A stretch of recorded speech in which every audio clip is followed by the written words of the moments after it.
I was thinking about how much pressure there is on you when you're a young person. For me, there was, and I see it with the lads that I work with and the girls that I work with. You know, body image and stress, exams of stress, and getting a job, and not fitting in, and anxiety, and there's just so many things that can fill your head and cloud your head. It's a difficult world to navigate, and so I wanted to talk about how, as a young person, we can have freedom. And I mean, I'm not a young person anymore, but you know, I wish I knew what I knew now, because I see that there's people that I work with that get freedom and start to see that they don't overthink, or they find relationships easier. They find the whole world a bit easier to navigate, and from there, of course, then they can really realise their own potential. So that's a sort of summary of the topic. So did you want me to talk about my background a little bit? Or? Yeah. Just, yes, that would be helpful. So that, because okay. I know it's going to be useful in them understanding what this is about. Yeah. So I'm the founder of a social enterprise that's a community interest company, which means that the profits that we make go back into serving the community that we work with. And that community that we work with specifically is people in prison, and people who have come out of prison as well. So I've worked with some female ex-offenders, but previously to that, my whole career, it was completely different. And what was interesting, I thought might be interesting to talk about, is that I've had many careers over my life. But when I was younger, I thought that once you made a decision, that's it, you're stuck with it. And so I was stuck in a career for quite some time that I didn't like, that I really, you know, just worked hard. I was not very good at school. I think now I probably would have been diagnosed with some sort of learning disorders. I was very slow. I didn't have friends. I didn't fit in. I had a very traumatic home life, and I had a lot going on, you know, in my head. And school was just a very, very painful experience for me. So, but right in the middle of my final year at school, my parents left to another county, rehoused us all, reschooled us. And then my mother had an accident, was in hospital, and my father left her. So I ended up trying to find us a new house, you know, like our house got taken over by the banks and all sorts of things. And so at 16 or 17, I ended up sort of taking over and looking after the family and trying to keep my sister in school, and trying to visit my mom, you know, and trying to find a house and trying to navigate the system and all of these things. And so I didn't have any qualifications. So I believed I was stupid, really. And from my schooling, I believed I had very low self-esteem. I didn't fit in very well with many situations. But on the flip side, I was really bubbly and really optimistic and really friendly, and I could make friends easily. And now when I look back on that, I see that there was just this ups and downs of life, and there were the downs that I really didn't like and wanted to get out of. And then there were the ups that I actually probably didn't pay much attention to. I focused more on, you know, what was wrong with me instead of what was right with me. And I ended up bringing up my son.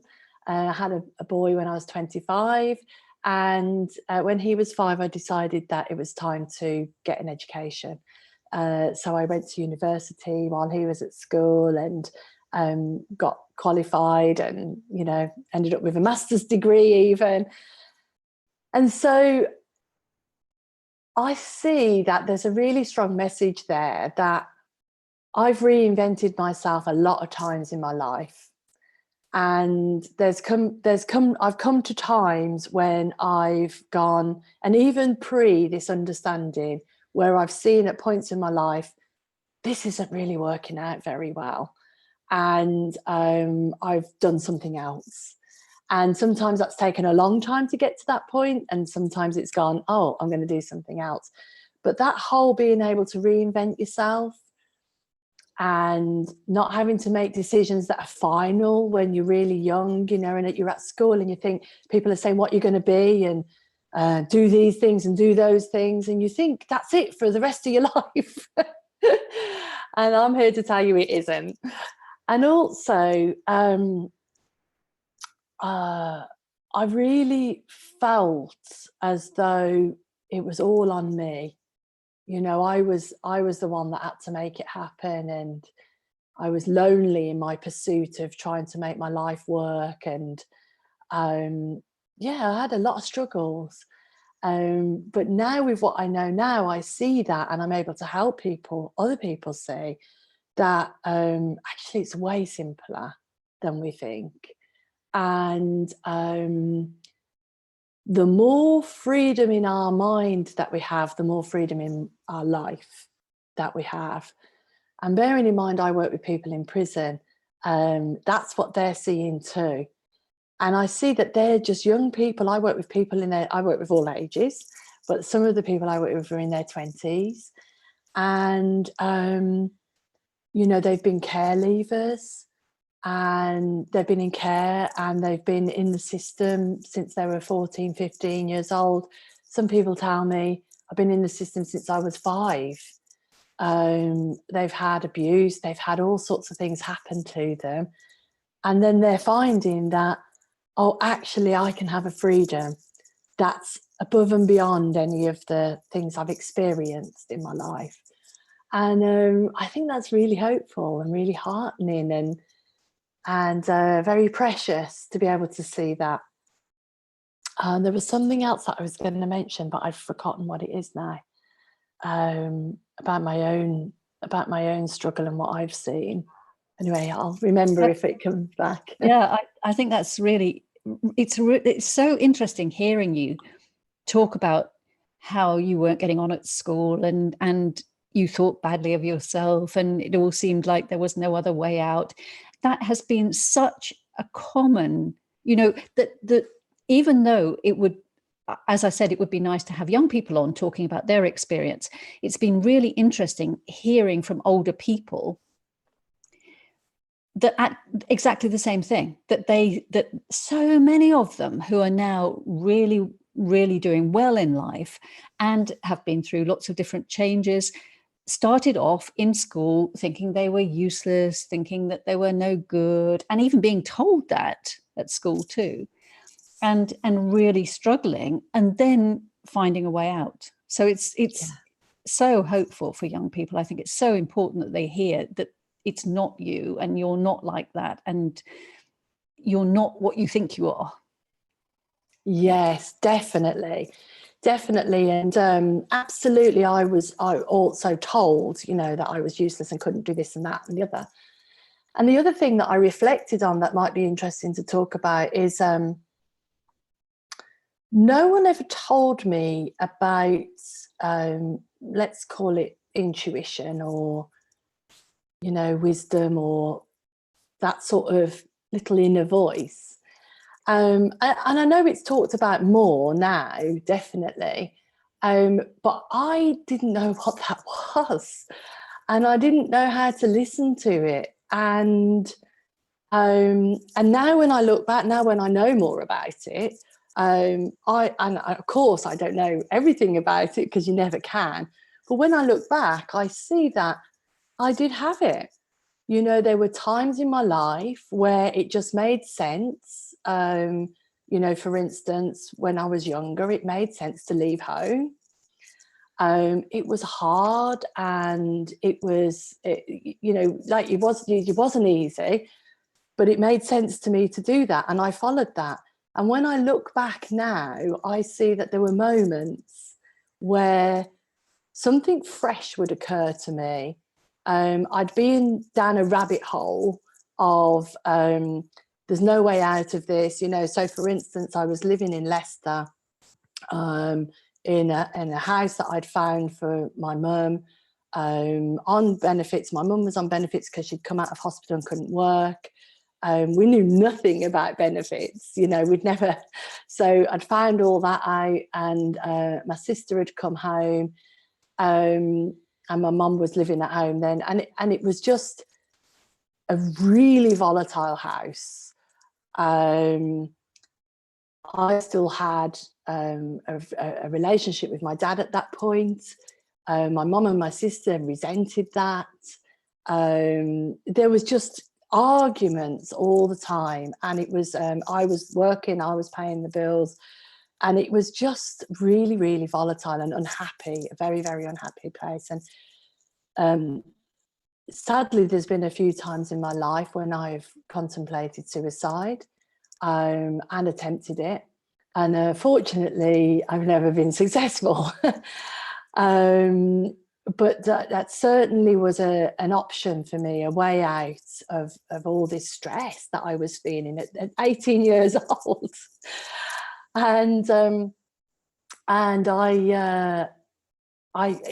one night I can remember standing in the kitchen doing the washing, just feeling so low, and just like the world was on my shoulders, and then saying, I've got to go. And I felt terribly guilty about my mum and about my sister, who was only 16, and how would they cope, and all of these things. But I just knew I had to go, and I that night I stole away stealthily. You know, I packed my bags and I left home, and I went and made a life for myself in Birmingham, and I still sent money home, you know, and I still spoke, you know, tried to speak to my family. It was really hard, but now when I look back, I realized I had that inner voice, and I knew to follow it. And I didn't know that I knew that, but I did know it. And I can see there's points in my life where I've just known I need to do this. And I absolutely 100% know everyone has that inner voice. Everyone, no matter what we've done, no matter how we feel, no matter what's happened to us, none of that, none of the circumstances, nothing takes away that inner voice. We might not hear it all the time, and we might overthink it when we do hear it, but it's never judgmental. And it always speaks to you, regardless of the situation you're in, and regardless to how much you've ignored it. And I've learned all that's happened for me now, where one might see that I'm successful or that I've got a calm life or whatever, is that I've learned to trust that more. And I follow that more, and still not all the time. Still, you know, I ignore it, or I say, no, I'll whatever. But the more I've learned to trust that, and it doesn't matter what you call it, the more I've learned to trust that, the more easier my life has been. And there's been times when I've trusted it and followed it, and then times when I haven't. And I look at both and I see, oh yeah, there's a simple correlation. And that voice it comes to me whether I'm in the middle of, if I relate, I have to write a lot of bids and a lot of funding applications and a lot of proposals. If I relate that to exams, because it's very much like that, because when you're writing a bid, you know, you have to meet certain criteria, you've only got so many words, you have to be innovative, you know, all of the things that you had to do when I really struggled with exams, I'm having to do now, writing bids. And I realised that even in the stress of that inner voice is there. That inner voice might say sometimes, just stop now, take a rest. And it might look like to me, but I've got to get this in by tomorrow, or by midnight tonight, and I haven't finished yet. And the inner voice will say, go for a walk or take a rest. And I'll go for a walk or I'll take a rest. And then I'll think, oh, I know what I need to do. Or I'll go for a walk and take a rest, and I don't get that light bulb moment, but I come back refreshed. And I'm able to go, do you know what? I'm going to put some answers in every box instead of trying to break my head against putting all the best answer in one box.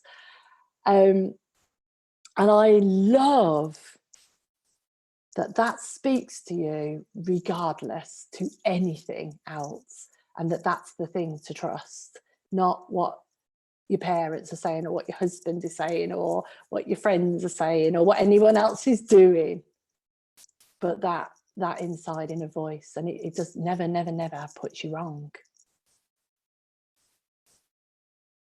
The only thing I'm wondering about is, how do you tell the difference between, I think some people might be asking, because this was a problem that I had for years, was that I would ask for guidance, but then I would listen to the wrong voices. So I would listen to all the chatter in my head and think, oh, that one, it's, oh, you shouldn't do this. So I would be listening to the shouldn'ts and the shoulds and those, the little voices, those voices in my head, rather than, it's a different feeling, isn't it? It's a different feeling, and it's a great question. And me too, certainly in the past, I'll have had the inner voice, let's say, and then I will have tried to rationalize it or try to judge it or discuss it in my own head, and then I will have got lost in what was the voice, and I'd get all confused. So absolutely, it's a brilliant question, and as you pointed to, Anne, it's a feeling. How, for me, and it will be different for everyone, but just to see if I can guide it from what I've seen, the inner voice for me, that fresh thought, that thought that comes from mind or from somewhere that isn't in my own head, has no drama. It has no drama. It has no questions. It has no judgment. It's very simple. It has no plan even. It doesn't come with, and then in the future this will happen. It just comes with this really matter-of-fact, simple, obvious, almost common sense, and it's easily ignored.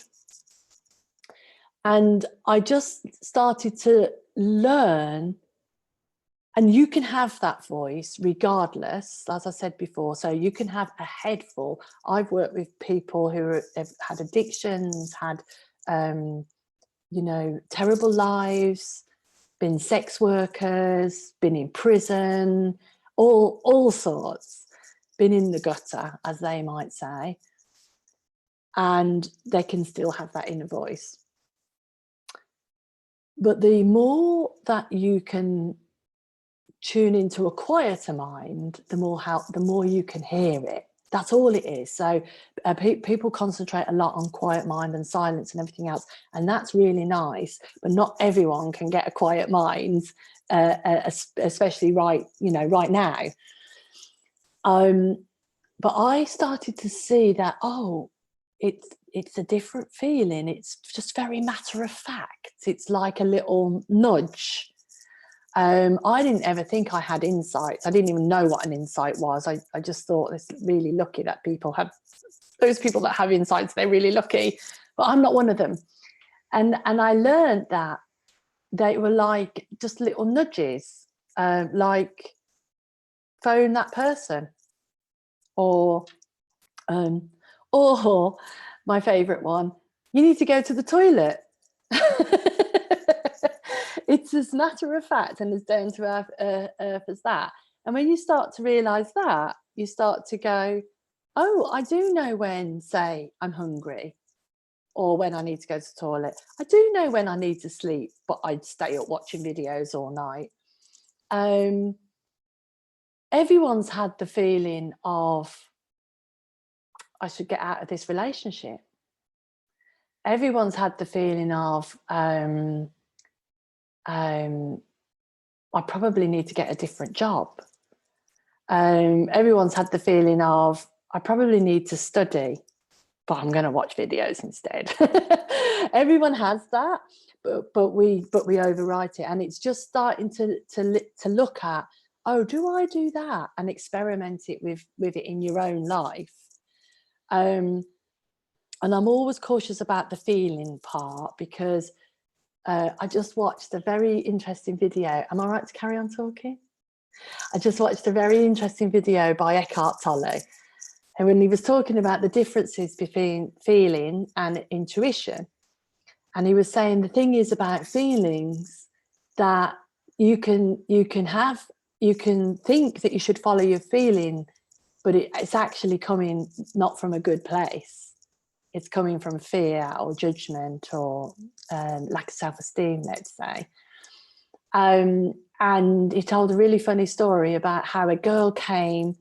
He got a spare room. A girl came to stay in his spare room, and she woke up the next day and she said, "This is not right for me. I've got a feeling. I've got a really bad feeling. I've got to leave. Can I have my money back?" And he said, "Oh yeah, okay, fine. Yes, of course you can." And she was really surprised by his calm reaction, not telling her off. And she said, "I'll stay one more night." And the next day she woke up and she said, "I've changed my mind. I've got a feeling I should stay." And what he was saying is that when that feeling comes from fear, and I've had that where, oh, I shouldn't go into that situation, but all it is that I shouldn't speak on stage. I've had that feeling, but all it is that I'm scared, and I'm feeling anxious, and I think I might forget what I'm going to say, and I get all nervous.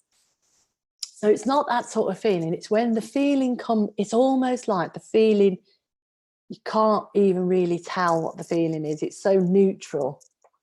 It's so neutral, and it's so down to earth. And if one starts to see that and just experiment with that, and say, what would happen if I listened to that in their own life, you start to see it more. It pops up more, because actually it's popping up all the time. It's just we're walking around all the time with a lot of thought in our heads. And when I started to see, oh yeah, it does tell me things, I started to look a little bit more at it, and then I started to go, oh, I can hear it a little bit more now, and so on. And then in time, you hear different things, and it just grows, and you get a quieter mind, and you hear that more often.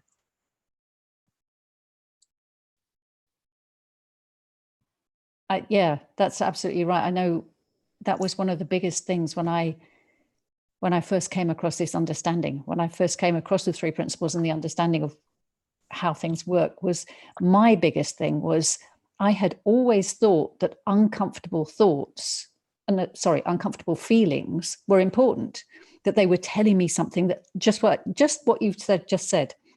I had to listen to these uncomfortable feelings, and I had to do something about them. And exactly as you said, I would be doing one thing one day and something else the next, because they would be changing from day to day, and I still didn't get it. So it was when I realized I didn't have to act on uncomfortable feelings, and that they didn't mean anything other than that I was having an uncomfortable thought for a moment. Yeah. It just made such a huge difference. So that's what I meant. The feeling is totally different, isn't it? It's like what you just said. Yeah. You reminded me as well, Anne, is that and another thing I didn't know was that we all have separate realities. We all live in our own head, and I didn't know that. I assumed that everybody else knew what I knew. What looked like common sense to me, I assumed it looked like common sense to everybody else. And learning about that, I think, would have been really helpful to me as a younger person. I would have taken things less personally. I took everything personally. I thought that people didn't like, I mean, I still do that. If somebody doesn't want to talk to me for some reason, I think I get into my insecurity and I think they don't like me, and what did I do wrong? And maybe I did this, and I get all bothered by it just because somebody needs a bit of space and doesn't want to talk to anyone, in fact. But so less so these days, but I used to take things really, really personally and get really hurt, and not understand why so-and-so is your best friend this day and then they don't want to talk to you the next day. And now I see that everybody's living in their own head, and in their own head, their own world is making sense to them. And sometimes in their world, they're not thinking about you. It's as simple as that. And it's just as simple as that. And so you think, I've just been to see my best friend on the Isle of Wight this weekend. And there's been times when I could have got really upset. Not this weekend, we had a lovely weekend, but, over the course of our friendship, there's been times when I've thought, she never sends me a birthday card. I'm always the one to make the first phone call. And I'll get into that insecurity. Well, is that right? I'm going to let her phone me first. And I get all into it, taking it personally. But actually, she's just got a lot on. She's in her own reality. She thinks of me. I turned up this weekend and she's bought me this little thing that I've wanted for years. And I was like, yes, she does think about me. It's just not in the way that I expect her to think about me. And so that's easier. Then my friendships are easier and my relationships are easier, because I'm not taking things personally. And then the other cool thing about what we're calling separate realities, which is just people living in their own heads, is that I can have a different reality about the same thing in a different moment. And what I mean by that is, I had a friend who I felt had let me down. And I was really hurt, and I felt she'd let me down, and I felt that I needed to do something about that. I needed to tell her and have a heart-to-heart conversation.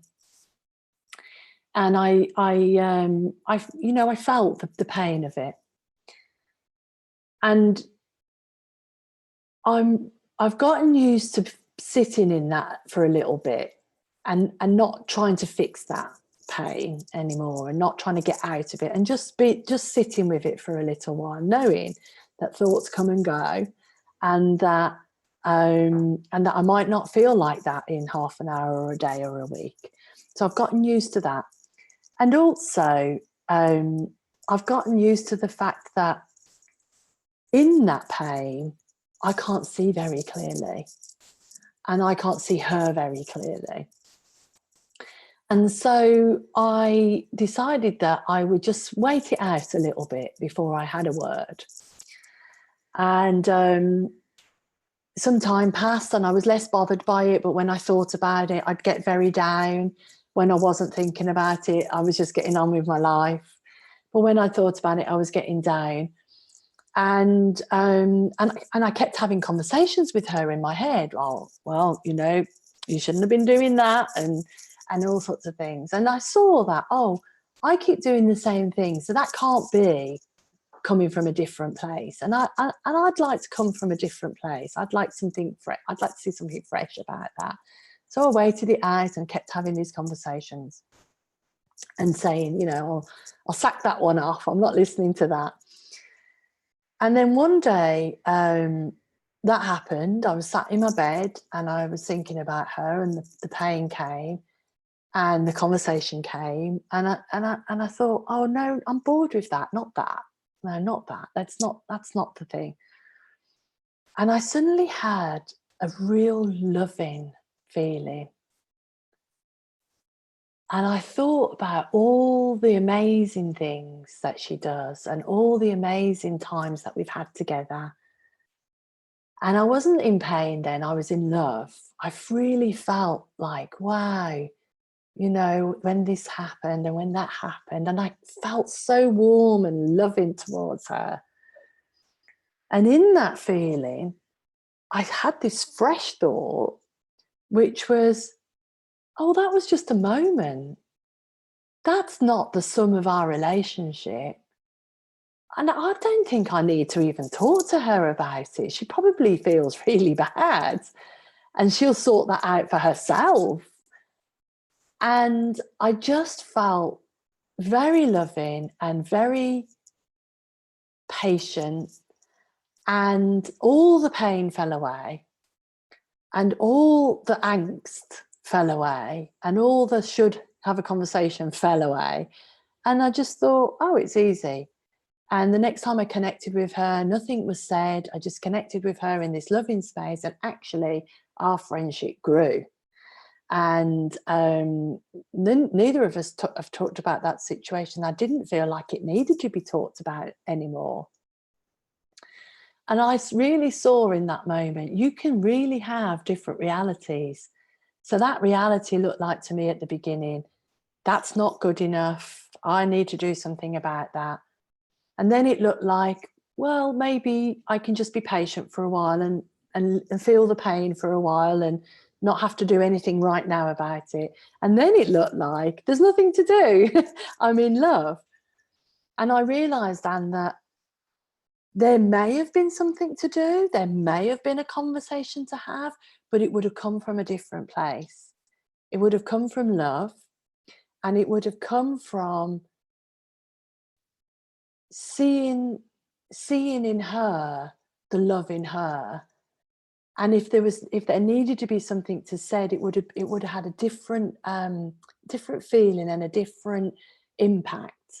Because I found that when you speak from there, actually usually speak the truth, and the other person can feel the truth. And you can have breakups and you can have serious conversations. A man that I work with in prison said, strong conversation, softly spoken. You can have that strong conversation, but from a place of love, and it has a totally different outcome. And it might mean, you know, an end of a friendship or an end of a relationship, but it would be a totally different way of doing that. And I've found that to be really useful, to just pause and know that I can have a different reality about this situation, and let me see what occurs when I get out of insecurity and into love, which is what happens automatically when we drop out of insecurity. Yeah, and that's the interesting thing about it. You're not saying you must make yourself think differently, which is a different, you know, that's sort of what I was taught before I had this understanding, was you should make yourself be loving by thinking loving things about the person. But that's not the way it works. I noticed that you said, I just paused, and then the feeling came, and then I had different thoughts about her in that feeling, rather than the other way around. Yes, yeah, really good point. Yeah. It's very subtle, isn't it? It's very subtle, and there's no real. I think the thing is, we mentioned Alfie, who unfortunately couldn't make it today. And Alfie's a guy I've worked with in prison who did a talk at the London conference, and he talks about how there's only one way to fall, and that's into love. And I'm seeing that more and more, that, yeah, me too. I was taught change it. You know, I did a lot of self-help over the years and a lot of counselling, and change your thoughts and you change your feeling and everything else. And it can work sometimes. So it looks like it's the right direction, but it's really hard work. And you can't really, it's like catching water, isn't it? You know, you just can't do it. But actually, if you you may not know, and I didn't know, that we are all love. We are, the essence of us is love. I didn't know that, and I wouldn't have believed that. You know, I just said that's absolute codswallop if somebody had said that to me. Not me. Might be for you, but not me. But if you allow it a little bit, even if you don't believe it, to see what happens when you let your thoughts alone and don't buy into the ones that are very persistent. If you allow it for a little while, you get a little different one that'll come along, and you start to go, oh, that's interesting.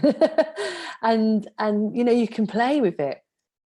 I remember the lad told me that he was really ashamed, and he said he'd come, he'd walked out of his pad, he'd been locked up all night, he'd walked out of his pad and he'd punched someone else in the face. And he was really ashamed of doing that. And I said, well, what happened?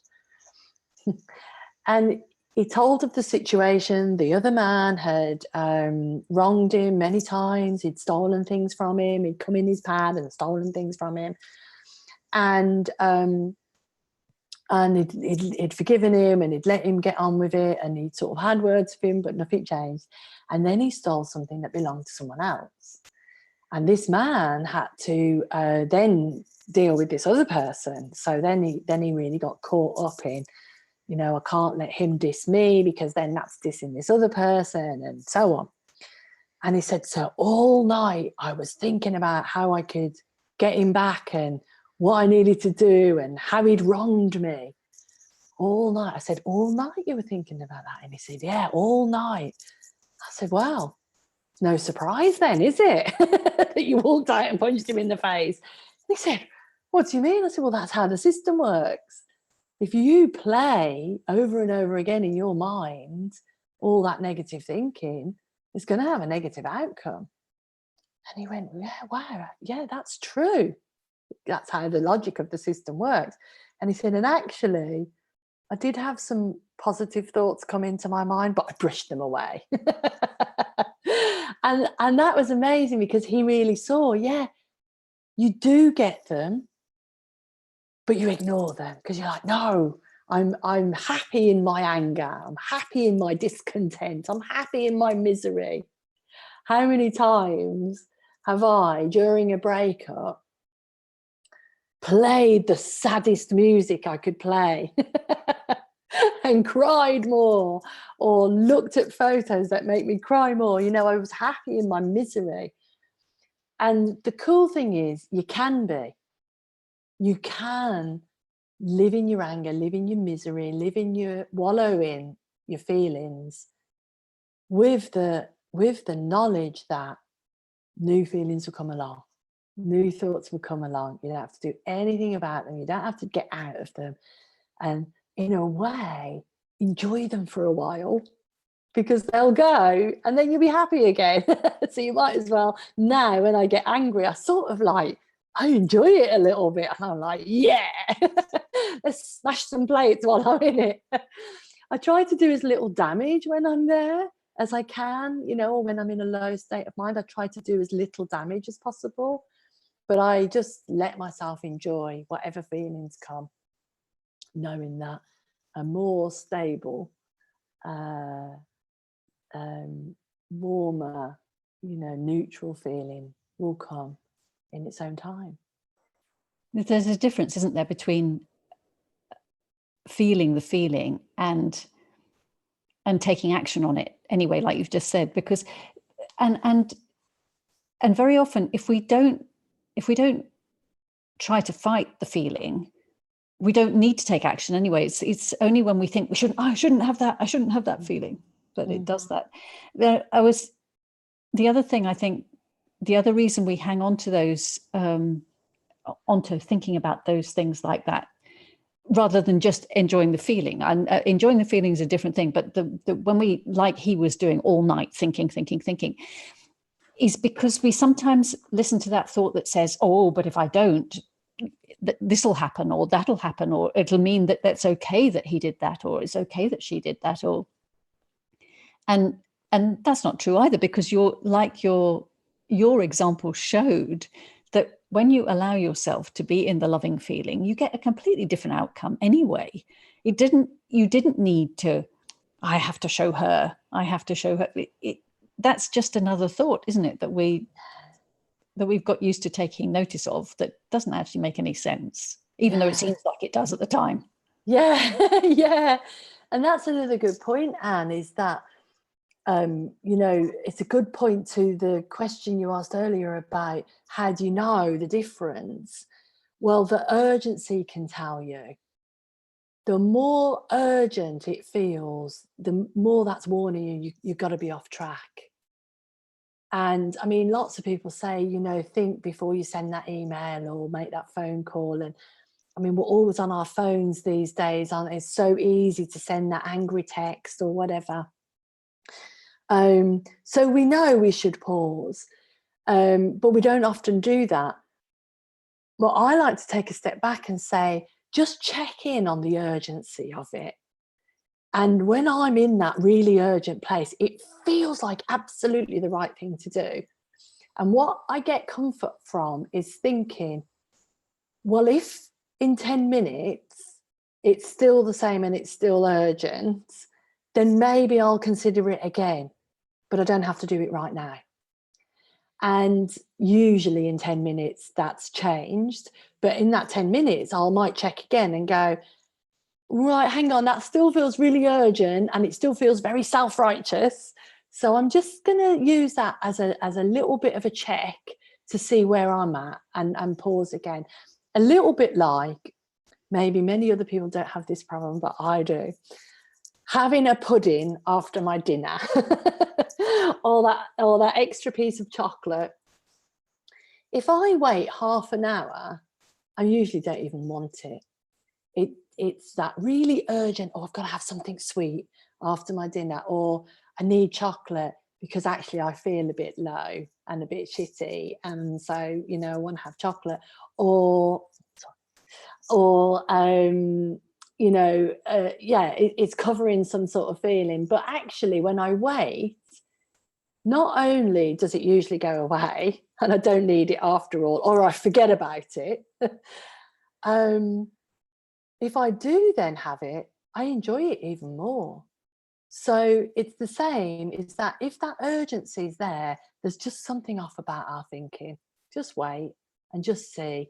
And when the urgency goes, you see clearer, and you might do something differently, or you might not do anything at all.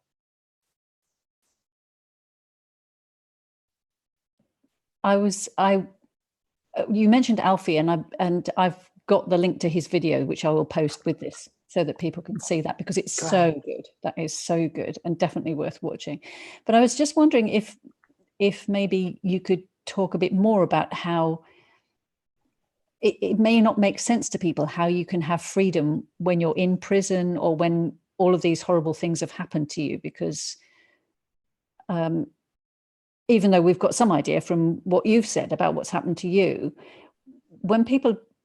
how do people experience freedom when they're in prison, or when they're still in horrible situations? Yeah. So I'll talk about a lad who is just a young lad. He's in his 20s. Again, someone who's been in care all his life and had lots of things happen to him. And basically he's been going to prison since he was 15. I think he's been in 7 different prisons in his life already, and he's 22.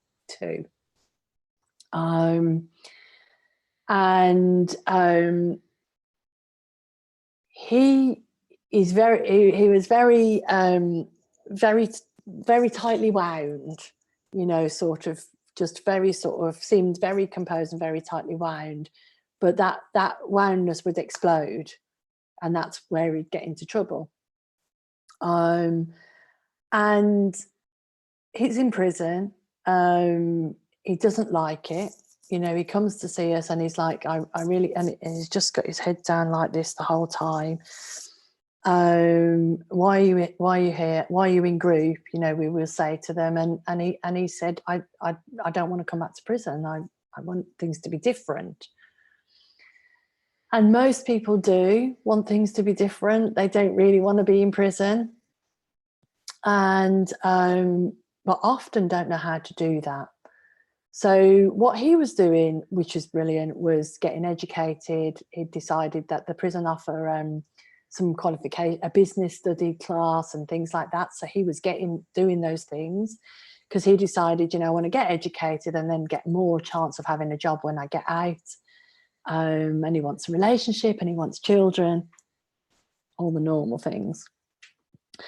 But he was really bothered by his circumstances, by being in prison, really bothered by his past, that would traumatize him. He would wake up in the middle of the night. He'd often have nightmares, and really bothered by the things he'd done. Lots of guilt, lots of shame, lots of regrets. Lots of justification as well, lots of talking himself into, well, I had to do that because this happened. So he had a really busy head and he was thinking all the time and he wasn't sleeping. And he basically, I described it like he gave himself indigestion with all his thinking, indigestion of the mind. And he came to quite a few groups, but he saw that he liked the quiet, he liked the calm of the group, he said he felt peaceful when he was in there. And he eventually saw that, well, that's interesting because that's all still true. I'm still in prison, I still had that past, I still did those things, I still feel this way, but I feel calm. And at first he attributed that to us, like, well, when I'm in group with you, I feel calm. When I'm in group with these people, I feel calm. And then he was in his third group with a third different set of people. And I said to him, well, how can that be true? Because all of these people are different. So how come you still feel calm? Like, oh, is it just the people that come to this group that you can feel calm with? And he started to question that. But he realized that there are times in the day when I'm not thinking about all of those things. And it's not just in group. There are other times when I'm playing snooker, when I'm writing to my girlfriend. There are other times when I'm not thinking about all of those things. And then there are times when I am. And that's the difference. When I'm not thinking about it, I feel calm, and sometimes I'm even having a laugh. And when I am thinking about it, I'm not.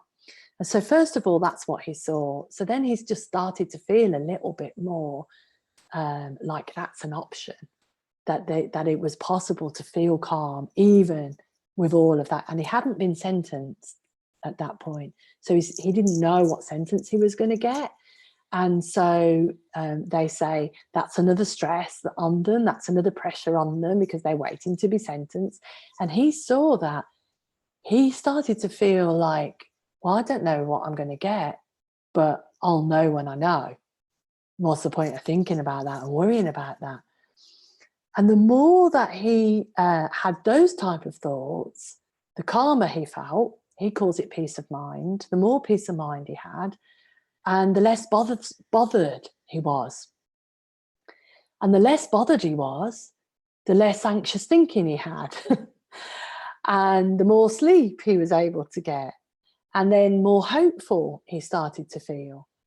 So we didn't teach him to change his thoughts or to how to be calm or how to meditate or any of those things. And I'm not saying that those things aren't useful, but we didn't teach him any of those things. We didn't teach him we didn't talk to him about how to handle his sentence when he does get sentenced, or how he could think about it differently. We didn't teach him how to be happier when he's walking around the wing, which is where they live. We just talked to him about this understanding of the mind, how it's logical, how we create our own reality through our thinking, how we experience different levels of what we call consciousness, but it's just state of mind. Sometimes we're low, sometimes we're not. And how there's always fresh thought, there's always something else which is above and beyond our own mind, which we call the power of mind. And we just talked to him about that. And he, for himself, started to see what was possible in his own mind. And he talks about being free in his mind. And he talks now about, and he's lifted his head. I mean, you know, he's not the most effusive person in the world, but he's got a job, and that fell in his lap, a really good job that he loves. And he talks about how, as his mind got more peaceful and he started to lean into that peacefulness, he does still get bothered and does still get negative thinking, but he's not so upset by it. And an example he gave is that when you have a negative thought, you quickly get another one. It sort of attracts another one. And then there are all these sticky negative thoughts, and they build and build and build. And before you know it, your head's full of negative thoughts. But that what you've forgotten is there's like a helium balloon beneath you that is always lifting you and is always ready to clear those negative thoughts away. And that as soon as you lean back and not get bothered by them and not add more to them, that just goes and it whooshes in. And sometimes it wipes them all away, and sometimes it just pops another little new one in there that's not negative. But it does it on its own. You don't have to do it. You just have to lean into your own true nature, which is just rubbish, because how do you know how to do that? But you just have to know it's how the system works and experiment with it, you know. And when you do that, like that example that he gave that to the whole group, and people were impacted in the group by that example. So they're teaching themselves now. And we see that over and over again, that freedom. I should think that was a lovely example, lovely way of describing it, isn't it? And it's just, I just love that everybody sees it in a slightly different way and comes up with, oh yeah, I hadn't thought about it that way. And it's lovely, isn't it, that you get different ways of describing it. And yeah, which really helps. I'm sure that group was impacted by that, because that's lovely. Yeah. But what about, some people might say, well, yeah, his situation is, was not easy because he's in prison. But what about people who are still being abused? What about if they're in a situation where they're still being abused? How can they think like that around, you know, how can they see that differently? Yeah, that's really good. I've thought about this for a long time because of my own situation. And for a long time I couldn't come up with an answer for this. And so this is my best guess right now.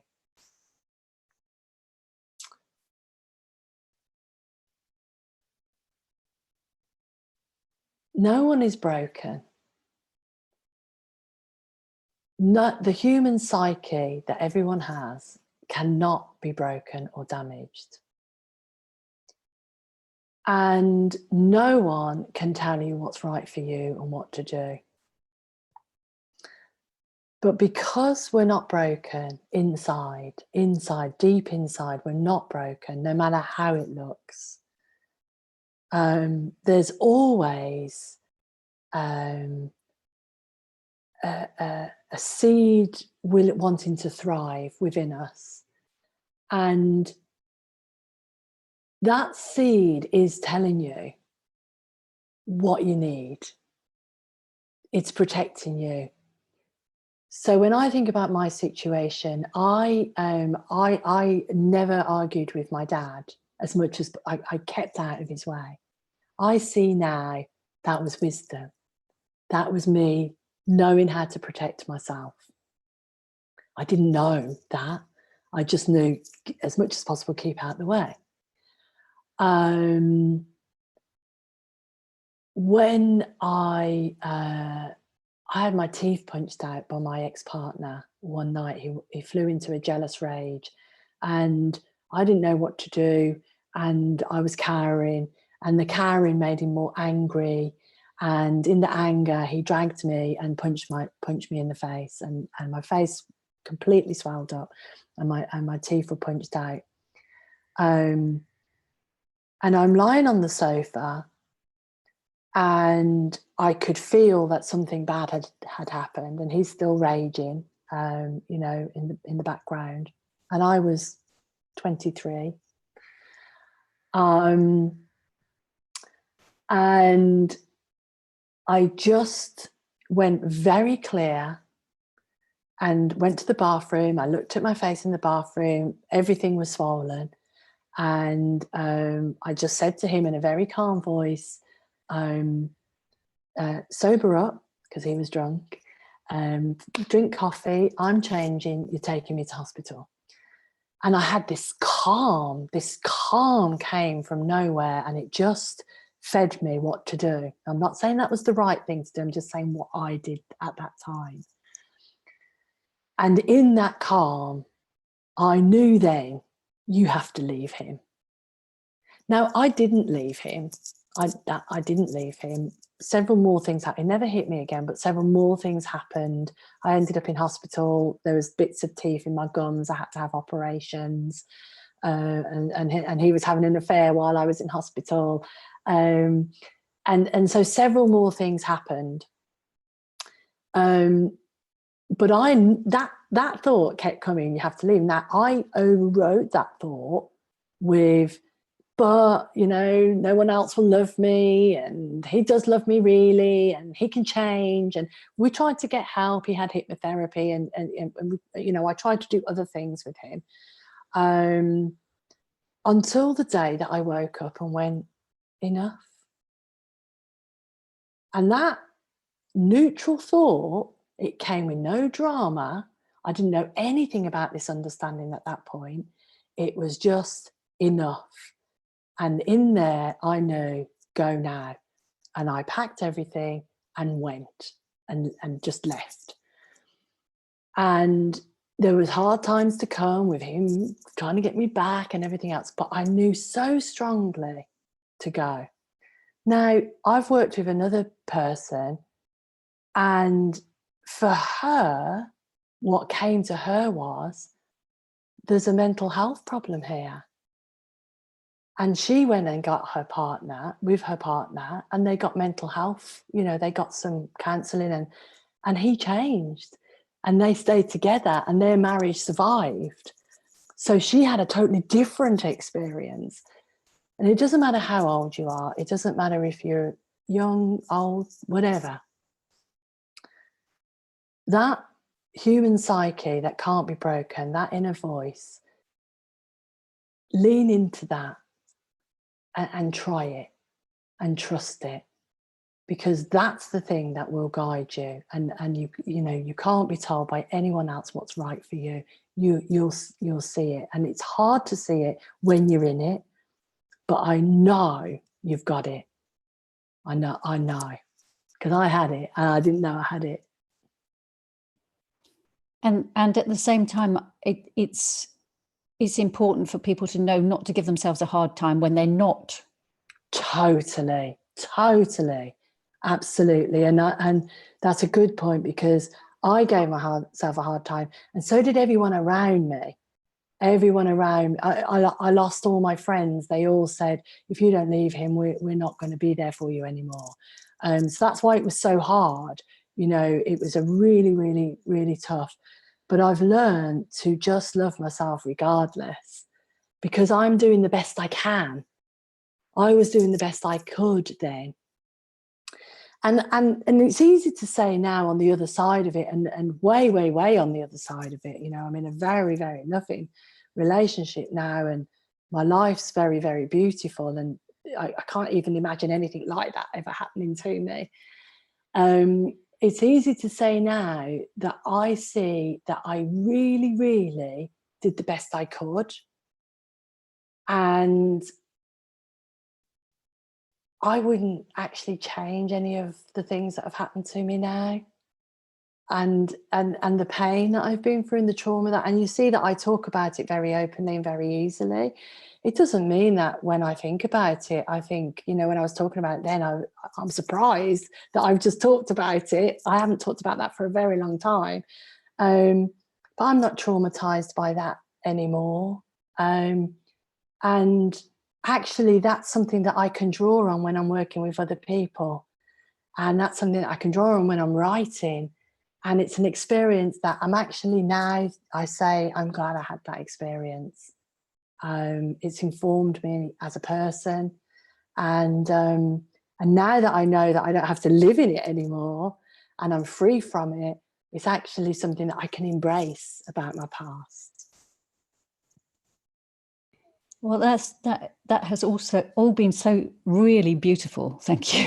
That's so much that, and it's really lovely that you shared all that. Thanks so much, Jacqueline. It's been really good. And I'm sure that a lot of people will get a lot out of listening to that and to hearing what, all of that. So thank you so much. Thank you for being here. I've loved it.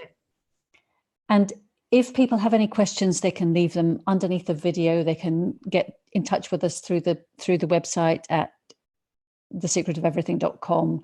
And your links are on there too. And I will be putting, as I said, I'll be putting a link to the other video too about Alfie, so that will be there. So I think that's just a really good place to end now, actually, because that was just so lovely. So thank you very much for being here, and I'll probably see you again soon.